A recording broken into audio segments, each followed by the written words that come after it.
Alright, so this is another one where we don't really have a joke, and to be honest with you, I'm not really preparing in advance, but for some reason, Total Randomness yesterday collectively got over, well, about 1,000 views. All the other videos are getting like 20.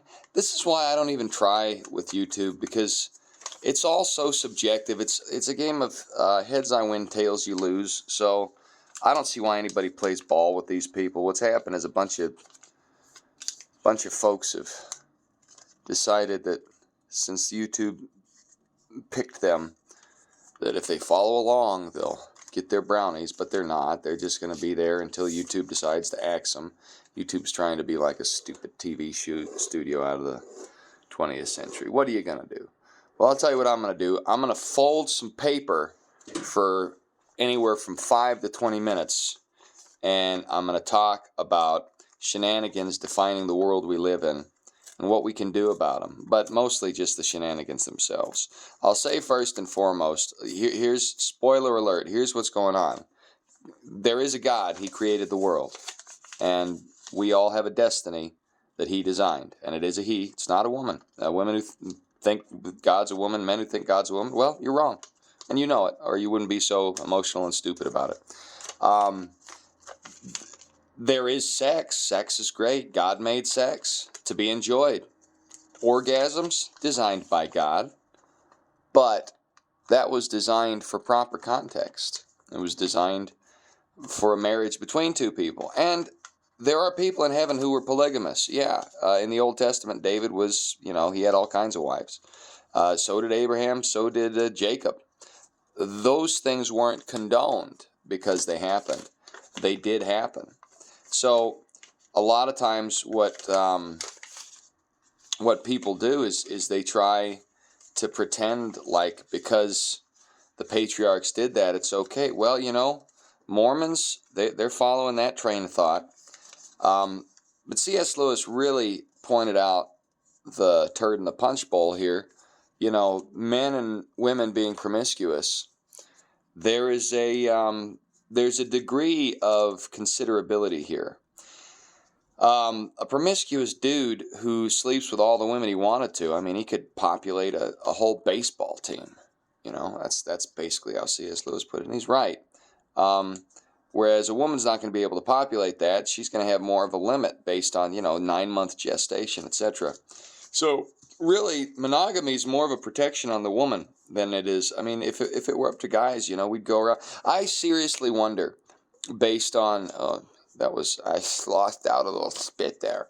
I seriously wonder if the original sin hadn't happened, if Eve hadn't eaten the fruit. I wonder if there even would be marriage conventionally, or if God would have done it in a different way.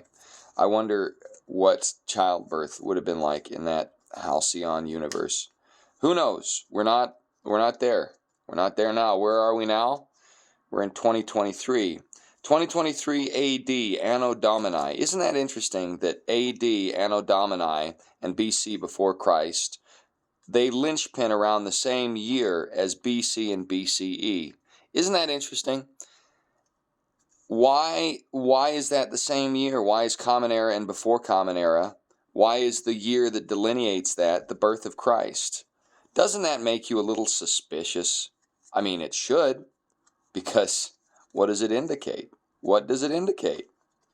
It indicates something pretty interesting. Clearly, it indicates that even the people who are doing everything in their power to take away the Christian narrative still structure their thinking around it.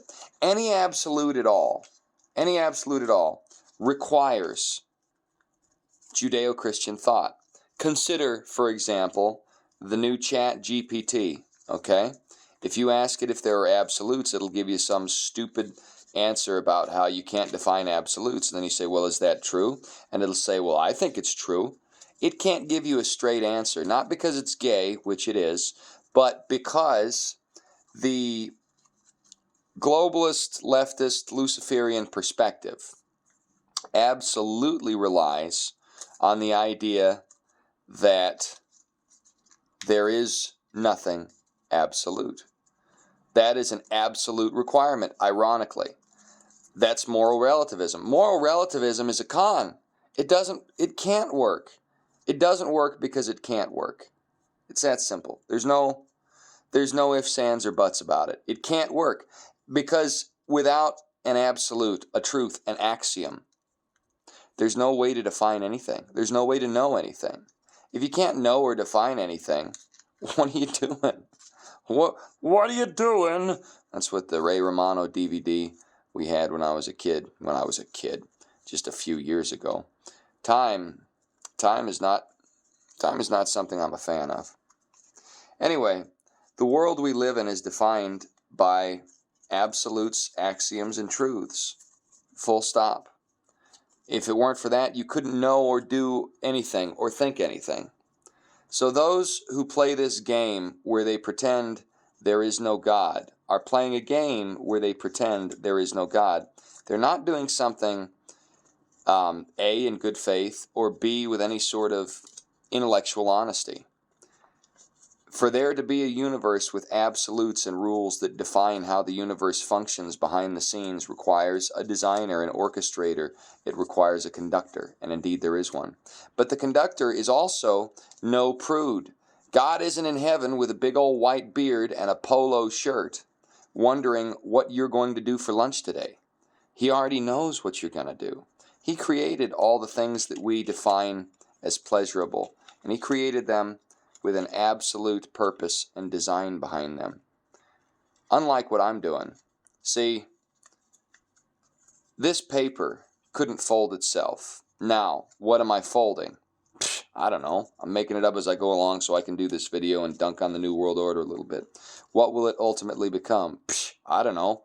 I'm just talking and folding and talking. Seeing what happens. Throwing in the gold and seeing if a calf pops out. Now, yesterday I did a video and I talked about how the elites sort of do that, and they do, but here's something else to consider. Those who are in elite circles and play this game of pretend like there is no God, they've got an issue. They are themselves minions of spiritually malevolent forces that are manipulating them, spiritual wickedness in high places, demons, if you will. So even though they may not have an idea, the demons certainly do. And they're using them like foot soldiers. These poor unfortunate souls. Disney is a great example, actually. The Little Mermaid, where a girl gets told no by her father on a boy she's never met. So she goes to a witch to get enchanted and nearly kills all the sea people when she turns into a big kaiju-type squid monster. And then the prince has to run a ship into her fat octopus gut. And then Ariel marries the prince and lives happily ever after. And it's never discussed. She should have at least apologized to her dad for nearly killing all the fish people just because she got horny at the age of 16. Those are the messages Disney's teaching. And those messages are being taught by Disney for a reason. Disney functions at the behest of spiritual wickedness in high places. That spiritual wickedness in high places is commonly run by intelligence agencies who themselves function on SRA or satanic ritual abuse. There is a ubiquity of ideology pushed in children's entertainment that's designed to inculcate false ideas in youth that are pursued as maturity and adolescence flowers. And the end result of that is a lot of promiscuity, a lot of substance abuse, and a lot of reliance on government subsequently as a result. God made wine, God made sex. God didn't intend for you to become a sex addict or a drunk, but the government does because then you're easier to control. See, there are pleasures in the world that are meant to be taken in sequence. There is a time and place for everything. Under heaven, So what is this thing I've made? This abomination? Let me be honest with you. I don't know. I just wanted to rant for a bit, and I find this to be a comfortable way of ranting. We're going to call this a... this is an ocean moth.